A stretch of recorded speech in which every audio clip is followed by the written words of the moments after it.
क्या आपने कभी सुना है कि भगवान स्वयं एक भक्त के यहाँ आकर अपने हाथ से पकौड़े खाए हों? नहीं तो यह कहानी ज़रूर सुनिए, और अगर कहानी पसंद आ जाए तो लाइक और सब्सक्राइब ज़रूर कर दीजिए। तो चलिए सुनते हैं। उड़ीसा के एक पवित्र नगर पुरी में सेठ गोविंद दास नाम का एक व्यापारी रहता था। गोविंद दास भगवान जगन्नाथ की परम भक्त था। उसका एक अटल नियम था कि वह जब तक प्रभु जगन्नाथ को भोजन का भोग न लगा देता था, वह स्वयं एक कौर भी नहीं खाता था। चाहे वह घर पर हो, यात्रा में हो, या किसी रिश्तेदार के यहाँ गया हो, या किसी बड़े समारोह में शामिल हुआ हो, हर जगह वह पहले भगवान को भोग लगाता था और उसके बाद ही भोजन करता था। गोविंद दास की पत्नी कमला को यह सब अत्यधिक भाव भक्ति पसंद नहीं था। उसे लगता था कि हर बात में भगवान को लाना दिखावा है। अक्सर वो ताने मारता और कहती, क्या सच में जगन्नाथ जी रोज तुम्हारे हाथ से खाना खाने आते हैं? गोविंद दास शांत स्वभाव का व्यक्ति था। वह मुस्कुराकर बस इतना ही कहता, प्रभु भाव देखते हैं, दिखावा नहीं। एक दिन कमला के मायके में एक बड़ा भोज रखा गया। गोविंद दास ने बड़े सलीके से कहा कि मेरी थाली के साथ एक थाली और लगवा देना, मुझे पहले भगवान जगन्नाथ को भोजन कराना है।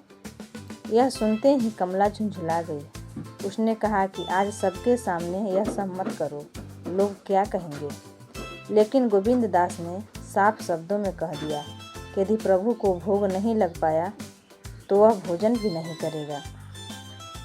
भोज में कुछ मेहमान गोविंद दास की भक्ति को देखकर प्रभावित हुए तो कुछ उसका मजाक उड़ाने लगे। उन बातों को सुनकर कमला का मन और कठोर हो गया। उसने ठान लिया कि अब इस आदत को तोड़कर ही रहेगी। अगली सुबह घर में नाश्ते के लिए गर्मा गर्म पकौड़े बनाए जा रहे थे। कमला ने सख्त लहजे में कहा कि आज एक भी पकौड़ा भगवान को नहीं चढ़ेगा। यदि गोविंद दास ने भोग लगाया तो वह घर छोड़कर चली जाएगी और व्रत रख लेगी। गोविंद दास जानता था कि गुस्से में कमला कुछ भी कर सकती है। उसने मन ही मन भगवान जगन्नाथ से क्षमा मांगी और बिना कुछ खाए कमरे में चला गया। उसने पकौड़े नहीं खाए। उसी रात भगवान जगन्नाथ जी कमला के स्वप्न में प्रकट हुए। उन्होंने गंभीर स्वर में कहा, आज ना तुमने मुझे पकौड़े खिलाए और ना ही मेरे भक्त को। मेरा भक्त जब तक भोजन नहीं करता तब तक मुझे अर्पण ना करता। तुम्हारे हठ के कारण आज मैं भी भूखा रहा और मेरा भक्त भी। यह सुनकर कमला भय और पश्चाताप से रो पड़ी। उसने हाथ जोड़कर क्षमा मांगी और अपनी भूल स्वीकार की। भगवान जगन्नाथ ने कहा, यदि सच में प्रायश्चित करना चाहती हो तो कल अपने हाथों से प्रेम पूर्वक पकौड़े बनाना। मैं स्वयं अपने भक्त के साथ उन्हें ग्रहण करने आऊँगा। सुबह होते ही कमला पूरे मन से पकौड़े बनाने लगी। उसने घी में कुरकुरे पकौड़े तले और साथ में हरी चटनी भी बनाई। गोविंद दास ने रोज की तरह भगवान को भोग लगाया। जब कमला चटनी लेने रसोई में गई तो उसकी आंखें खुली की खुली रह गई। रसोई में साक्षात भगवान जगन्नाथ जी विराजमान थे और प्रेम से पकौड़े खा रहे थे। कमला घबराकर गोविंद दास को बुलाने लगी। गोविंद दास ने जब प्रभु को साक्षात देखा तो उसकी आंखों में आंसू बहने लगे। भगवान जगन्नाथ ने स्वयं अपने हाथों से गोविंद दास के पकौड़े खिलाए और आशीर्वाद देकर अंतर्ध्यान हो गए। उस दिन से कमला को समझ में आ गया कि यह भक्ति सच्चे मन से की जाए तो भगवान स्वयं उसे स्वीकार करने आते हैं।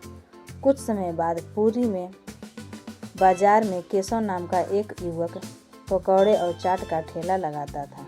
वह भी जगन्नाथ का भक्त था और रोज ठेला शुरू करने से पहले भोग लगाता था। पास ही बंटी नाम का एक लालची व्यक्ति गंदे तरीके से सस्ता सामान बेचता और केशव की भक्ति का मजाक उड़ाता।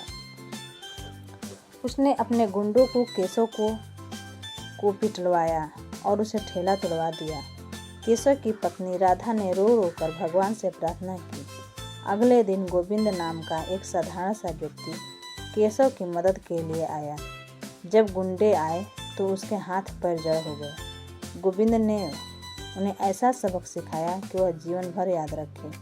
बाद में वही गोविंद साक्षात भगवान जगन्नाथ के रूप में प्रकट हुए। भगवान ने बंटी को समझाया कि ईमानदारी से कमाया गया अन्न ही फल देता है। उस दिन के बाद बंटी सुधर गया। केशव का काम फिर से चल पड़ा और उसकी ज़िंदगी संवरने लगी। कुछ ही समय में उसका ठेला एक छोटी दुकान में बदल गया और उसका जीवन फिर से खुशियों से भर गया। इस तरह भगवान जगन्नाथ जी ने अपने सच्चे भक्तों की रक्षा की। इस कथा से हमें यही सीख मिलती है कि भगवान को अगर सच्चे मन से पुकारा जाए तो वह कभी भी अपने भक्त को अकेला नहीं छोड़ते। भक्ति दिखावे से नहीं, विश्वास से होती है। जो प्रभु को प्रेम से भोग लगाता है, प्रभु उसके जीवन को स्वयं संभाल लेते हैं। तो दोस्तों, अगर आपको यह कहानी अच्छी लगी हो तो वीडियो को लाइक और चैनल को सब्सक्राइब कर दीजिए और अपने परिवार और दोस्तों को शेयर ज़रूर कीजिए। धन्यवाद।